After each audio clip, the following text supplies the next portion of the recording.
My most important scar for me is my C-section scar. You know, it reminds me of everything that we all went through to get her here, and she's here, and she's healthy, and she's happy, and it is what it is. Hi, I'm Kyla Pratt, and you're watching my Women's Health Body Scan. What I love most about my body is all the things that it's able to do. We all grow up and we're like programmed to have these issues with whatever our body is or whatever it looks like. And once you sit back and realize that you're able to do all these amazing things, it's like we've been taught to focus on the wrong things. Like my body has given birth, my body has brought life, you know, and just being able to get up and run, and you have to be appreciative of the things that you're able to do. I started this thing where I now lotion in the mirror and I thank my body for everything that it's done for me. You know, I believe in energy. I believe in what you speak and what you put out there is gonna come back, and I need my body to hear these things and know that I appreciate it, you know? Well, I do have tattoos. I have a few. Most of them are really tiny. I actually have all of the ideas of the ones that I want now in my head, but I'm saving that for like special occasions of when I want to do it, because I'm one of those nitpicky people. Like, I know what I want, but where do I want it? And with my dude being a tattoo artist, it's like I don't want to be that annoying client that I want to know exactly what I want, where I want it. All of my tattoos mean something very special to me, but I have one on my ankle and it says, "Live with no excuses, love with no regrets." I got that, I wanna say, maybe 15 years ago. Really, because I just wanted to constantly remind myself, like, people have excuses for days. We're all going through something. We all have stuff going on. It's like, are you going to just let those excuses just live there and you get nothing accomplished? Or are you gonna say, everybody has stuff going on, just do what you need to do and process the way you need to process, but let's keep it moving. But also love with no regrets, because I feel like a lot of times people get into relationships or friendships or just anything where they are hurt and they don't allow themselves to live because of one or two situations. And there's 7 billion people, you know, in the world. So it's like, if something doesn't work out with a friend, or it doesn't work out with a spouse, or it doesn't work out with someone that you're related to, it's like, just, it's okay. Just take deep breaths and brush it off. And I just always loved live with no excuses, love with no regrets. I mean, I was a tomboy, so I was getting bumped and bruised throughout my entire childhood. But my most important scar for me is my C-section scar from my youngest baby. She was premature, and so it's not like super huge, but it, you know, it reminds me of everything that we all went through to get her here, and she's here, and she's healthy, and she's happy, and it is what it is. These questions about beauty are always hard because I'm like ridiculously low maintenance. But I'm always interested in all those things, but I'm always like, okay, if I switch up from using the regular things that I use, is it gonna make me break out? Like, what's gonna happen? But I definitely do not sleep with makeup on. I wear makeup for work. I've worn makeup my entire life. It's not one of my favorite things to have on, but then when you put it on and you look like, you be like, okay, hold on, wait, I do need a little extra, you know. But I'm pretty much a wash my face and moisturize kind of girl, and the only product that I can really think of is shea butter, like straight like African shea butter from the beauty supply.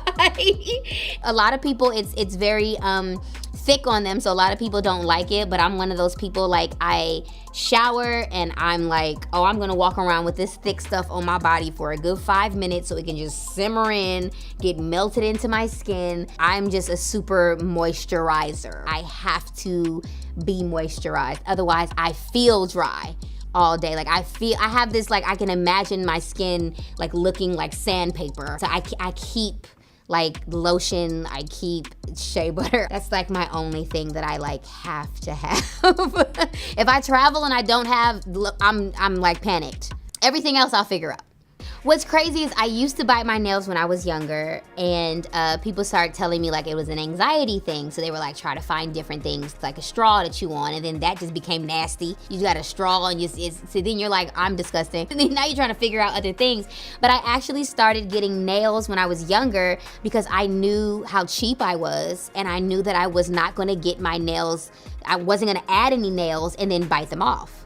So I was like, you're not gonna waste money, so do that. But now I feel like, I was just telling my man the other day, like having my nails done is like my thing now. Cause I'm low maintenance, like literally baseball cap, workout clothes, like I'm moving, I got stuff to do. Like I'm on a mission, I'm making things happen. I don't always have time to be done up, you know, but if my nails are done, I feel dressed.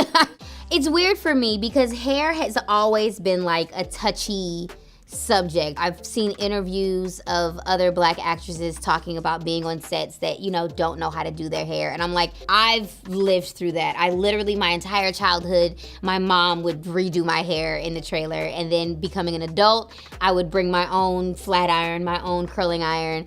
And about, I wanna say 5 years ago is when I finally was like, you know what, I need a change. And so I cut my hair into like a bob. But then I was working out all the time. And so my hair was getting puffy, and I'm like, I can't have my hair as an excuse for me not being able to work out. And so I shaved the sides and the back. And I'm like addicted to it because it's so low maintenance. Like it's literally put the hat on, little ponytail hanging out the back. I ain't gotta even brush anything. But now, because I've been wearing it on the show that I've been doing for so long, it's become too much maintenance for me. And so now I'm growing it back, but I think I'm gonna regret growing it back as soon as but it's cool. I still have the back shaved a little bit, so I think I gave myself a little something to live with. But growing up, I feel like the only thing that I would find, I don't even know the name of this hair mayonnaise, but it's like a hair mayonnaise, and it's like a green and orange bottle, and I would literally sleep with it on my hair because being on set, you have so many people touching and curling and so much heat and so much damage and having so many different experiences with different hairstylists. It's nothing really against them, but they don't really have to deal with any type of what's gonna happen the next week. Those were the only people who I would be like getting into it with, because I'm like, look, I'm just trying not to be bald when you're not here. Like, let's, you know, have conversations. But, you know, they're in a weird position as well because they need to make it look the best it possibly can be. So I remember dyeing my hair for a project, and it didn't really get damaged because I slept with that hair mayonnaise on. Mental health is extremely important to me. I feel like that's why we experience so many crazy things in this world, because people are not willing to acknowledge how important it is to be healthy here. The focus is always other places, and me personally, I've struggled in the past before, especially becoming a mom and realizing that I'm in charge of these human beings' existence, and what if I make the wrong decisions, and am I losing myself in any of these new things that are happening for me? And I kind of had to sit back and take deep breaths and understand, like, as a woman, as a mother, as a human being, I need things for myself. And one of the things that became most important to me was actually fitting in working out. I feel like a lot of people look at working out as like a punishment for what you've eaten. And I remember my man telling me it's not a punishment for what you've eaten, it's a celebration of what your body can do. People don't understand getting your endorphins going and getting that release and feeling good about yourself. Like literally it's an hour out of my day. I have to make sure that I am mentally strong and able in order to help raise children that don't have to heal as much as previous generations have. And so it's really sitting back and figuring out, what do you want for you? What makes you feel great? And I find that, you know, me doing some type of physical activity, but then also allowing myself to have moments where it's like, I wanna go have lunch with my friend and we wanna catch up about life, and that's okay. Nothing else matters is if up here isn't together. Thank you so much for watching. Make sure you subscribe to Women's Health. And don't forget to catch up on Call Me Kat on Fox and The Proud Family Louder and Prouder on Disney+.